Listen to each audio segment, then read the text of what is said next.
A child born in medieval Europe had roughly a 30% chance of seeing their first birthday. That's not a typo. 3 out of every 10 infants simply didn't make it. And for those who survived, well, childhood as we understand it barely existed. The moment a medieval child could walk and follow basic instructions, they became a worker. 5-year-olds hold water, 6-year-olds minded livestock. By 7, most peasant children were performing adult labor in the fields, their small hands bloodied from harvest work, their backs already beginning to curve from carrying loads no child should bear. But the physical hardship was just the beginning. Picture a typical winter morning in a peasant household. You wake on a pile of straw, sharing body heat with your siblings and possibly a goat. The air inside your one-room dwelling is thick with smoke from the fire that never quite keeps the cold at bay. Your first task? Probably fetching water from a well you can barely reach, your fingers turning blue in the pre-dawn darkness. There's no school waiting for you, no toys scattered across a bedroom floor.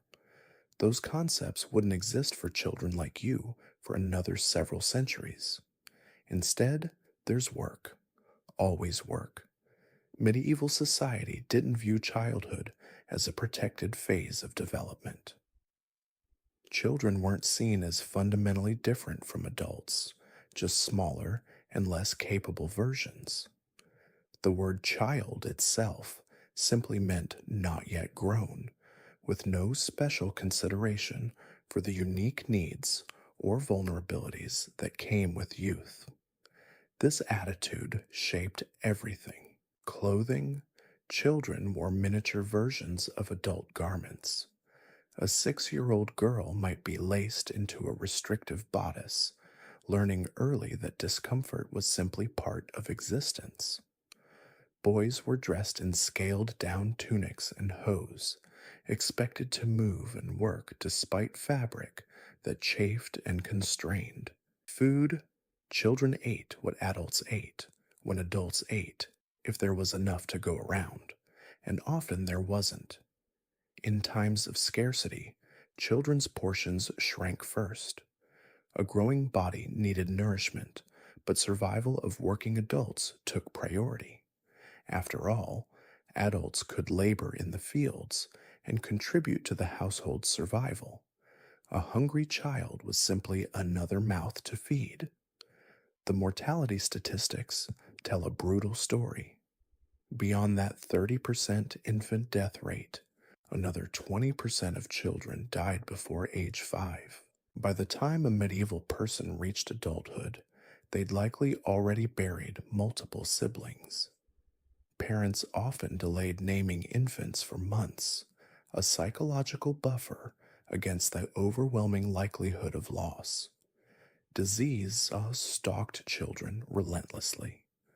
Without immunity to common illnesses, without proper nutrition to build strong bodies, without any understanding of germ theory or sanitation, children fell sick constantly. A simple cough could become pneumonia. Diarrhea could mean dehydration and death. A cut could fester into a fatal infection. And then there was the hunger. Modern people struggle to comprehend the gnawing, constant hunger that defined medieval childhood. Not the I skipped lunch hunger we might experience, but the deep, systemic malnutrition that stunted growth, weakened bones, and left children vulnerable to every passing illness. A typical peasant child's diet consisted primarily of dark bread, thin porridge, and whatever vegetables the family could grow. Protein was scarce. Milk and eggs often went to market rather than into children's bellies. Meat appeared perhaps a handful of times per year, usually during religious festivals. The result? Archaeological evidence shows that medieval children were significantly shorter than modern children of the same age, with bones showing clear signs of nutritional deficiency. Growth would often stall completely during winter months when food became even more scarce. But physical deprivation wasn't the only challenge these children faced. The emotional landscape of medieval childhood was equally harsh. Love existed, certainly. Parents grieved their lost children, but the expression of affection looked different in a world where survival took precedence over sentiment. Crying children were often viewed as nuisances rather than beings in need of comfort. Discipline was swift and physical. A child who complained about cold or hunger or exhaustion might face a beating for their weakness. Education, for the vast majority, was purely practical. Boys learned their father's trade, whatever it might be: farming, blacksmithing, carpentry. The knowledge passed down through demonstration and repetition, with little patience for slow learners. Girls learned household management, textile work, and the endless labor of food preparation and preservation.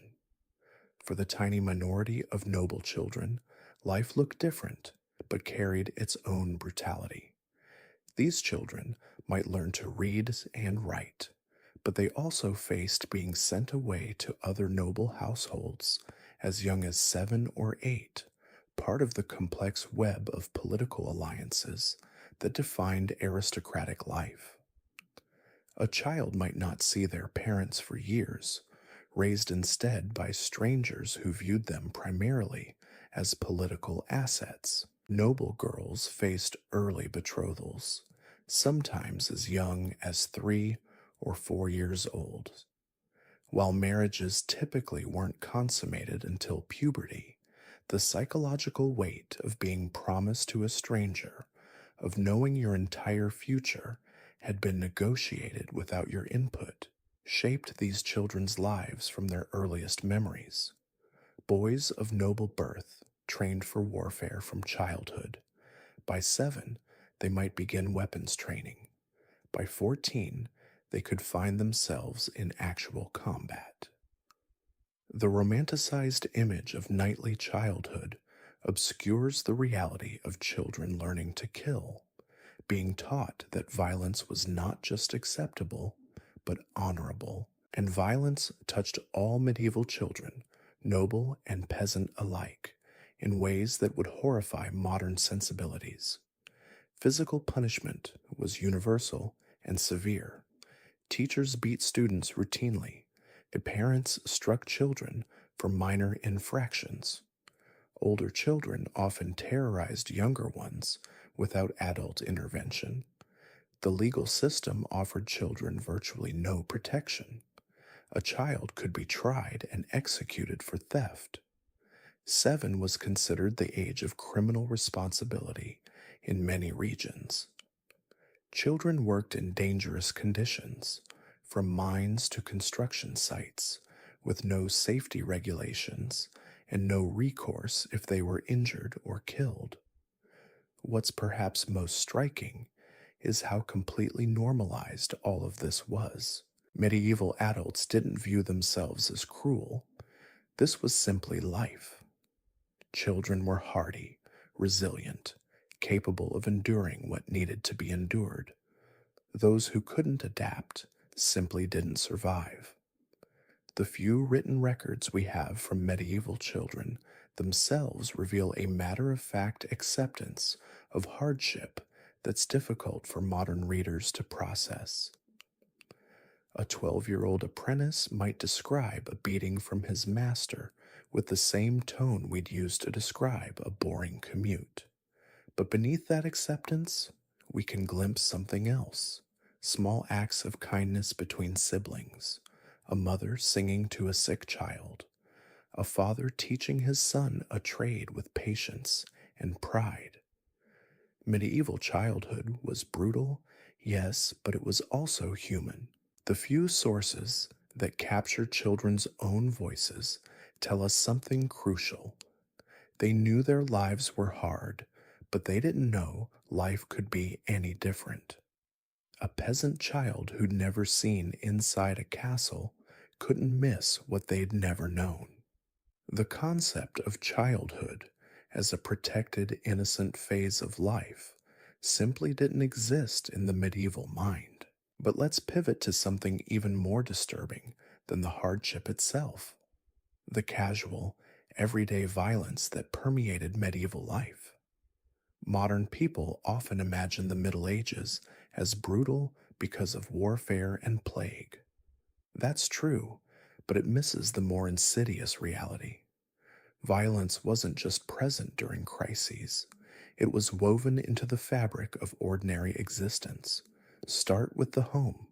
Domestic violence wasn't just common, it was legally protected. A husband had the right to beat his wife. The only real debate was about degree. Some church authorities suggested moderation, recommending he not break bones or cause permanent disfigurement. That was the bar. Not don't hit your spouse, but try not to maim her too badly. Children, as we've established, faced routine physical punishment, but the violence extended beyond discipline. In many regions, it was perfectly legal for a father to kill his own child under certain circumstances. If a child was born with severe disabilities, if a family couldn't afford another mouth to feed, if an illegitimate birth brought shame, infanticide was a grim but accepted solution. How common was this? Historians debate the numbers, but even conservative estimates are staggering. Some scholars suggest that in certain medieval cities, up to 20% of infants died under suspicious circumstances. Were all these cases of deliberate infanticide? No. Medieval infant mortality was genuinely high from natural causes. But the lack of investigation, the absence of consequences, tells us something about how little a child's life was valued. Move outside the home to the streets. Public executions were community entertainment. Entire families would gather to watch hangings, beheadings, burnings. Children weren't sheltered from these spectacles.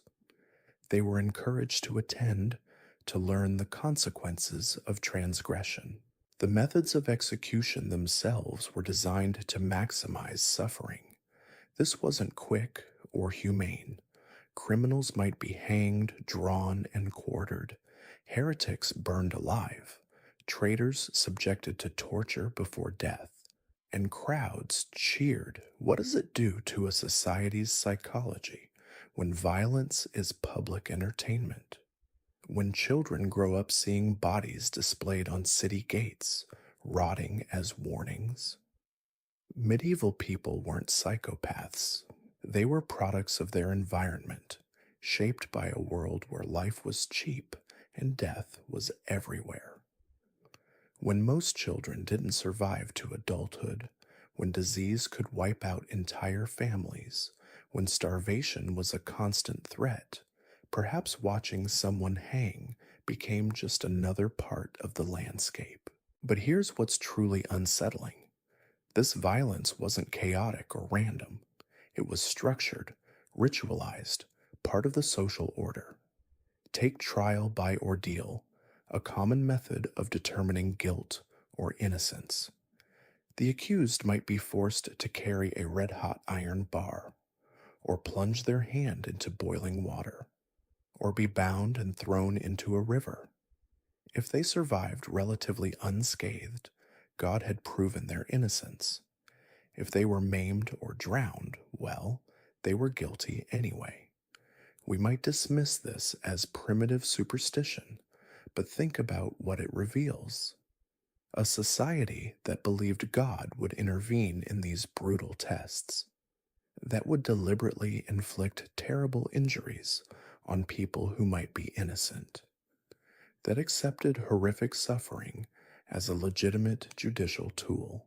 Or consider the treatment of criminals and outcasts. Lepers were forced to carry bells or clappers, warning others of their approach. They were forbidden from touching communal property, drawing water from public wells, entering churches, effectively exiled while still technically part of society. Jews faced periodic pogroms, violent riots where entire communities might be murdered. These weren't rare aberrations, they were recurring events, sometimes sparked by accusations that seem absurd to modern ears. Claims that Jews poisoned wells or murdered Christian children for ritual purposes. But medieval Christians believed these accusations and acted on them with horrifying violence. The treatment of women accused of witchcraft deserves its own examination, though that phenomenon peaked somewhat later.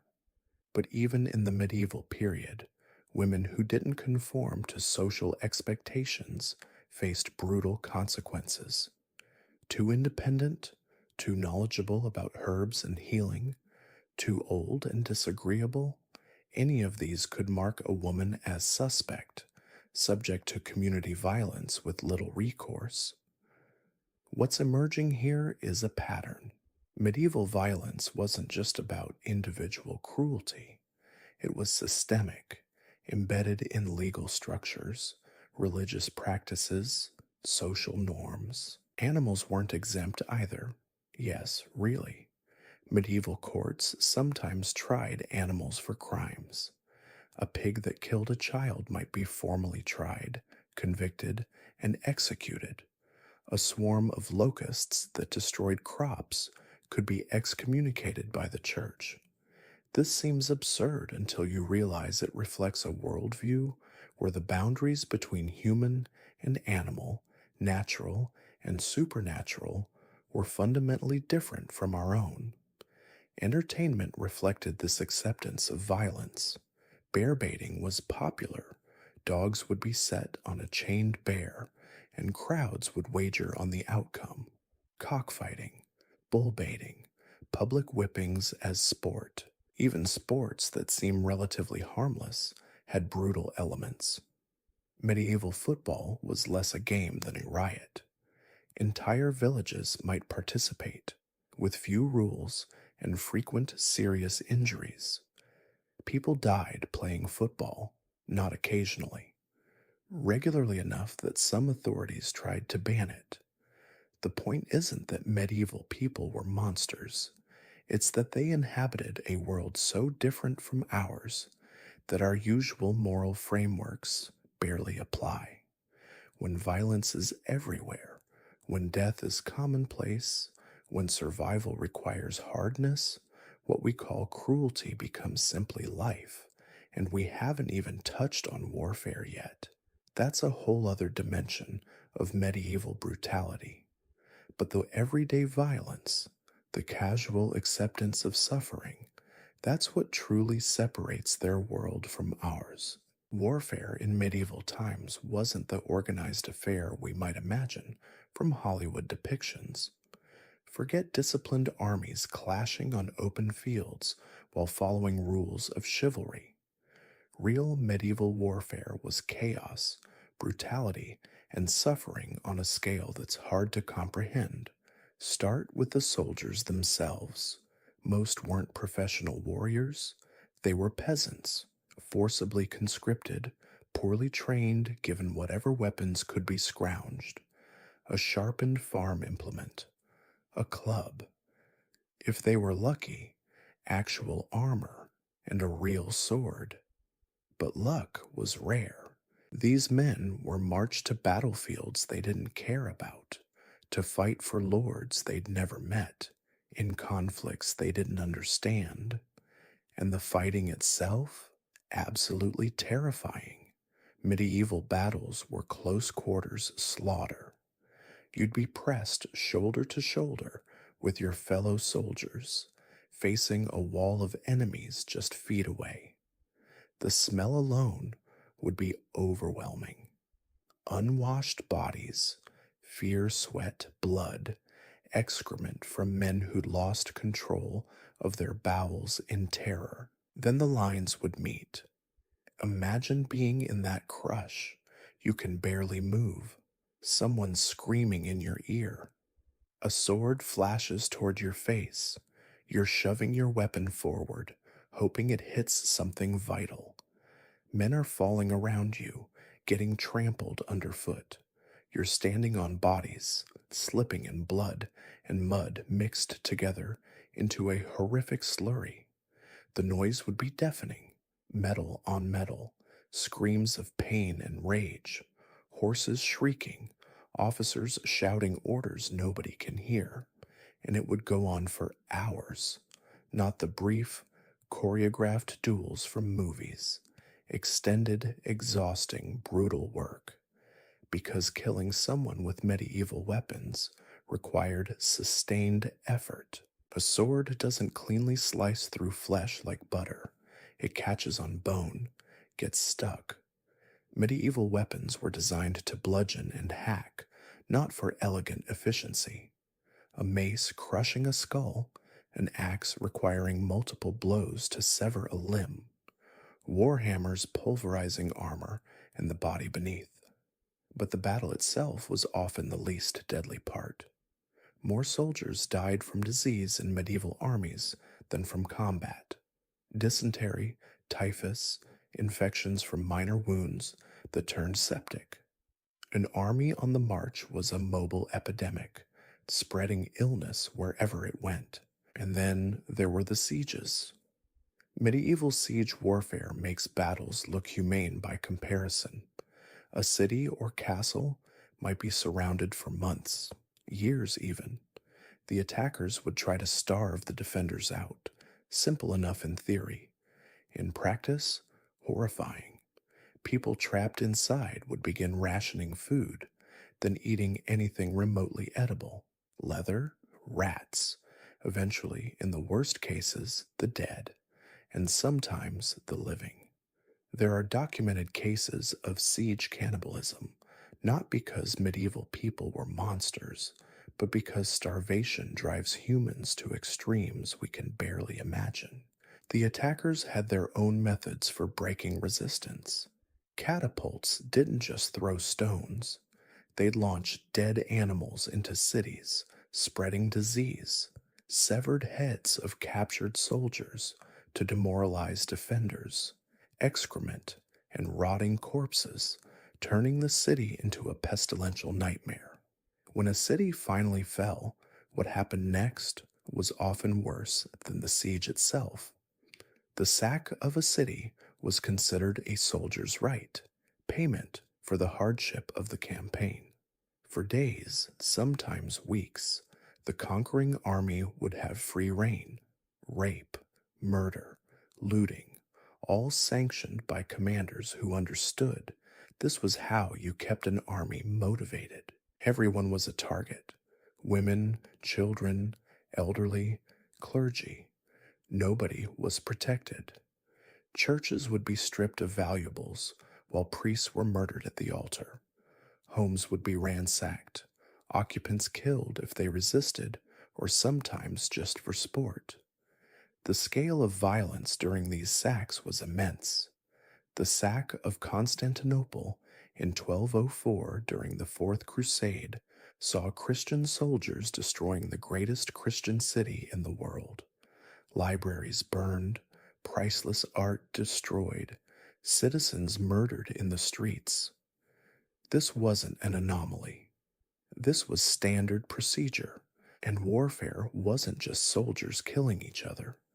It was deliberate destruction of civilian life.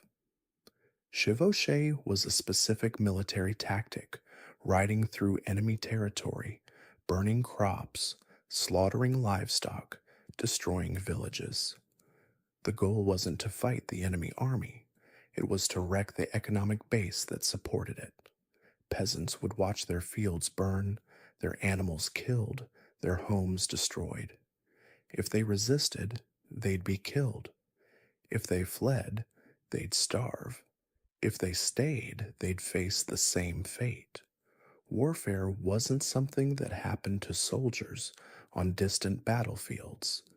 It was something that destroyed entire regions, leaving populations devastated for generations. Ransoming prisoners sounds civilized until you examine the practice.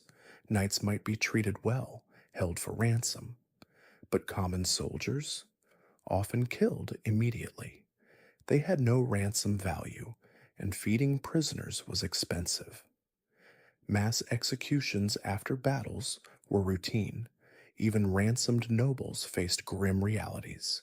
Families might be bankrupted paying ransom. Some prisoners were held for years, even decades.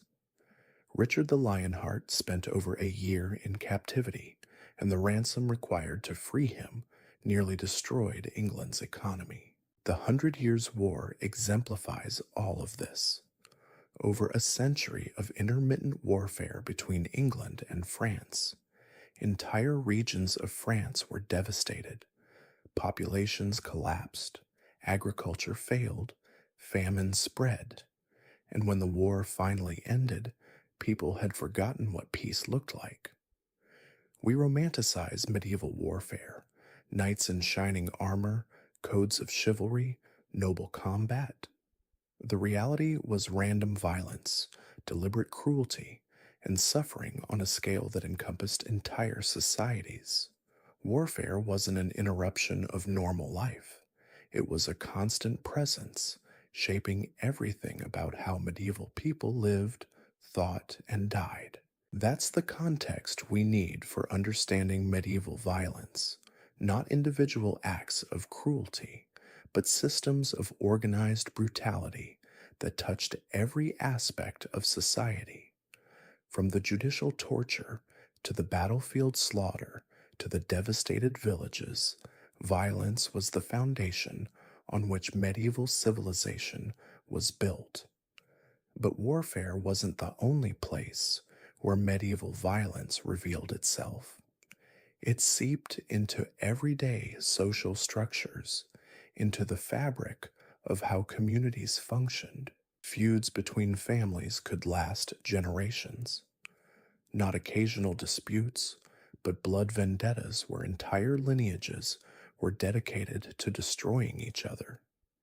In Italy, the Guelphs and Ghibellines fought for centuries, with cities literally divided, families entrenched in multi-generational warfare. These weren't political disagreements. They were excuses for cycles of murder that nobody could remember starting. A slight against your family demanded retaliation, not legal recourse, blood. Someone killed your brother, you kill theirs, they kill your cousin, you burn their house. Back and forth, bodies piling up, until entire family lines were exterminated or one side fled to another region entirely. Cities built towers for these feuds. In San Gimignano, you can still see them. Families would construct massive stone towers, fortifying their homes against neighbors. Urban warfare wasn't metaphorical. It was literal battles in city streets, families barricaded in their towers, throwing stones and shooting arrows at enemies living two buildings over. Law enforcement was barely functional. Most places had no professional police. Justice depended on victims or their families pursuing perpetrators. If you were robbed, you organized the pursuit. If you were assaulted, you gathered your relatives for retaliation. The state wasn't protecting you. You protected yourself, or you suffered. Sanctuary laws emerged from this chaos. Churches could offer protection temporarily, but even that was limited. Pursuers might wait outside for days, weeks, until hunger forced the fugitive out. Or they'd simply violate sanctuary, dragging people from altars, sometimes killing them inside the church itself. Crime wasn't just common, it was endemic. Highways were dangerous not occasionally, but routinely. Traveling alone was suicidal. Merchants moved in armed caravans. Pilgrims traveled in groups, and still many disappeared. Bandits weren't rare outlaws. They were everywhere, and often they were just desperate peasants turned to robbery because starvation seemed worse than the risk of hanging. Forests were particularly dangerous. Dense woods provided perfect ambush points. Stories about dangerous forests weren't fairy tale inventions, they reflected genuine terror. Walking through certain areas meant accepting you might not come out alive. What's striking is how normalized this violence was. Modern societies treat murder as an aberration, a failure of social order. Medieval societies treated it as Tuesday. Homicide rates were staggering, 10 to 50 times higher than modern developed nations. People expected violence. They structured their lives around it. Children grew up watching executions, not as punishment or deterrent, but as entertainment. Hangings drew crowds. People brought food, made it a social occasion. Watching someone slowly strangle wasn't disturbing. It was a spectacle, something to discuss afterward. Torture wasn't hidden in dungeons. It was public. The rack, the wheel, the Iron Maiden. These weren't secret instruments. They were displayed, used in town squares where everyone could watch. The point wasn't just punishment, it was demonstration. Show everyone what happens when you break the rules. Breaking on the wheel meant exactly what it sounds like. Tie someone to a large wheel, then systematically break every major bone in their body with an iron bar. Arms, legs, ribs. Leave them there, broken, to die slowly from shock and exposure. This could take days. Crowds would gather, watch, then go home to dinner. Burning at the stake wasn't quick. It wasn't like movies where flames instantly consume someone. Depending on the fire's construction, death could take half an hour or more. You'd die from smoke inhalation if you were lucky. If not, you'd literally cook alive while spectators watched. These punishments were for specific crimes: heresy, treason, certain types of theft. But the casual acceptance of such brutality reveals something profound about medieval psychology. Pain and death weren't exceptional, they were ordinary.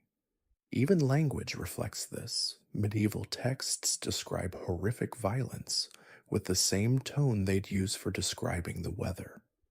And then he was hanged, drawn, and quartered appears in Chronicles with no more emphasis than, and then it rained.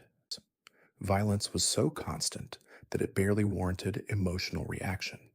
The church's role in all this deserves examination. Christianity preached mercy, forgiveness, love. Yet the medieval church sanctioned, even encouraged, spectacular violence. The Inquisition tortured people to save their souls. Crusades slaughtered thousands in God's name. Heretics were burned alive, and clergy attended to ensure proper procedure. This wasn't hypocrisy exactly. It was a different moral framework. Physical suffering was temporary. Spiritual suffering was eternal. Better to torture someone's body for information about their soul than let that soul be damned forever. The logic was consistent within its own framework, even if it justified horrific cruelty. Women faced specific violence we haven't fully addressed. Rape during warfare was universal. Women were property, spoils of war.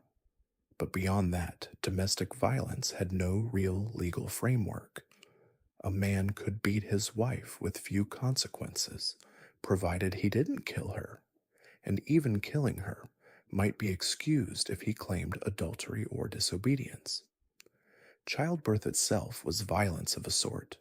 No anesthesia, limited medical knowledge, unsanitary conditions. Women died in childbirth routinely, and those who survived often suffered permanent injuries, fistulas, prolapse, infections.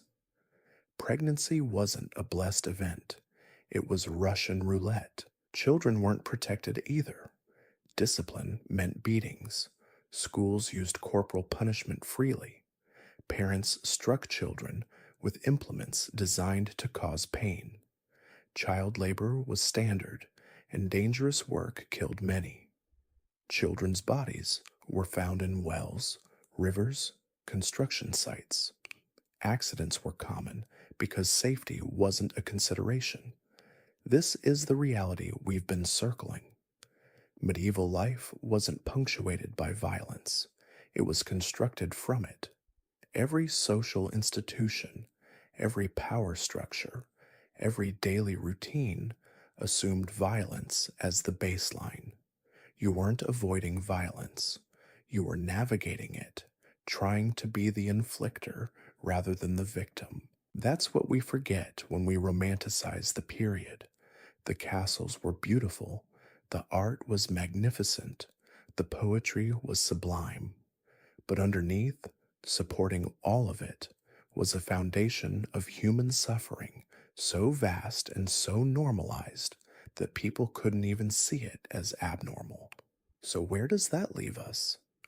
Staring back across centuries at a world that was fundamentally, comprehensively different from ours. Not just in technology or politics, but in the basic experience of being human. Medieval children weren't tragic figures to be pitied. They were survivors navigating a world that offered no quarter. They didn't know they were suffering because suffering was simply existence. There was no alternative reality to compare against, no concept of childhood as something protected and precious. We can't judge medieval people by modern standards. They weren't crueler than us. They were shaped by circumstances we can barely imagine. When death surrounds you, when violence is constant, when survival demands hardness, you adapt or you die. Most died anyway. But here's what matters. That world is gone. The violence, the hardship, the casual brutality that defined medieval existence has been slowly and imperfectly dismantled. Not everywhere, not completely, but the trajectory is clear. We've built something different, something better. Every time you comfort a crying child instead of striking them, every time society prosecutes violence instead of normalizing it, every time we extend protection to the vulnerable instead of exploiting them, we're choosing a different path than our medieval ancestors could have imagined. Their world was brutal because it had to be. Ours doesn't. Remember that. The distance we've traveled from medieval childhood to modern childhood represents one of humanity's genuine achievements. Not perfect, not complete, but real. And maybe that's worth staying awake for just a bit longer.